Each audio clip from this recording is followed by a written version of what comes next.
down, yeah. I've been feeling so, I've been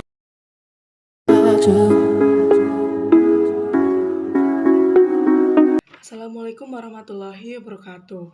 Perkenalkan, saya Fani Nuraini, mahasiswi keperawatan Fakultas Ilmu Kesehatan Universitas Nasional.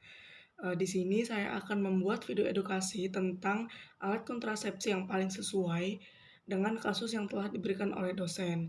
Di sini saya membuat video edukasi ini untuk memenuhi tugas UTS praktikum keperawatan maternitas. Dan berikut adalah kasus yang telah diberikan.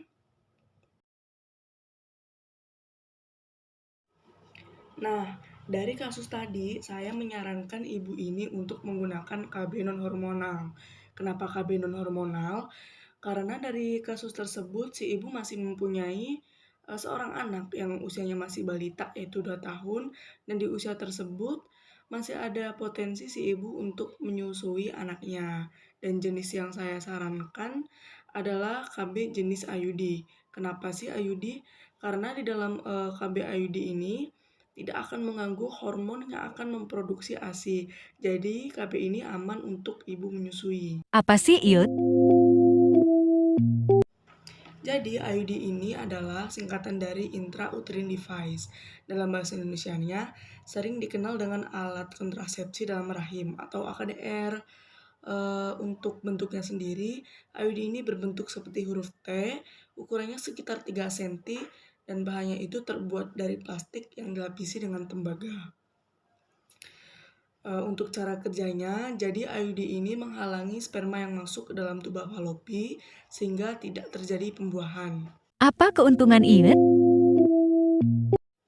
Nah, apa aja sih keuntungan dari KB IUD? Yang pertama, tidak mengganggu kesuburan. Jadi kesuburan itu akan kembali jika pasien atau pengguna melepas IUD-nya. Yang kedua, aman bagi ibu menyusui.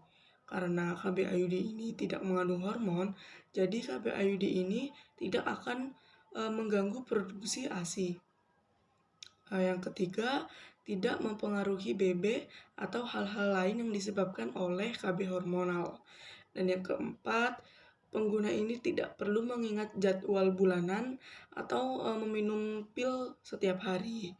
Dan yang terakhir, KB IUD ini merupakan KB aman dan KB yang bisa digunakan dalam jangka panjang, yaitu sekitar 5-10 tahun, dan tingkat keberhasilannya itu sekitar 98-99%.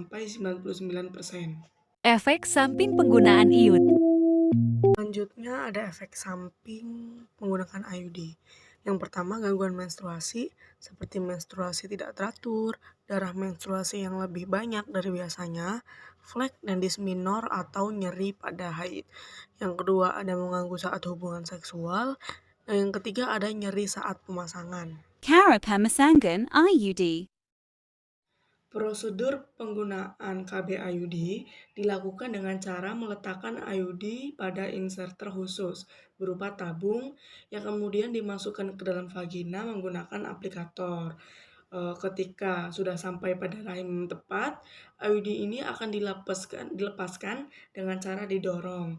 Maka otomatis IUD akan menempel pada dinding rahim dan menutup saluran yang menuju tuba falopi, sehingga ketika ada cairan sperma yang masuk ke dalam saluran tuba falopi, maka akan dicegah oleh IUD tersebut sehingga tidak terjadi pembuahan. Kontraindikasi IUD. Selanjutnya ada kontraindikasi KB IUD. Jadi KB IUD ini tidak disarankan digunakan pada wanita dengan kelainan pada rahim. Selanjutnya ada wanita dengan radang pada genitalia, wanita dengan tumor pada genitalia, dan gangguan pendarahan. Kontrol KB IUD. Dan yang terakhir ada kontrol penggunaan KB IUD. Jadi kapan sih si pengguna ini mengontrol KB IUD-nya? Jadi kontrol IUD ini dilakukan secara berkala dan berulang. Dari 1 minggu awal pemasangan, selanjutnya 2 bulan pemasangan, dan yang terakhir 6 bulan pemasangan. Sekian video edukasi dari saya. Kurang lebihnya mohon maaf. Assalamualaikum warahmatullahi wabarakatuh. Audio Jungle.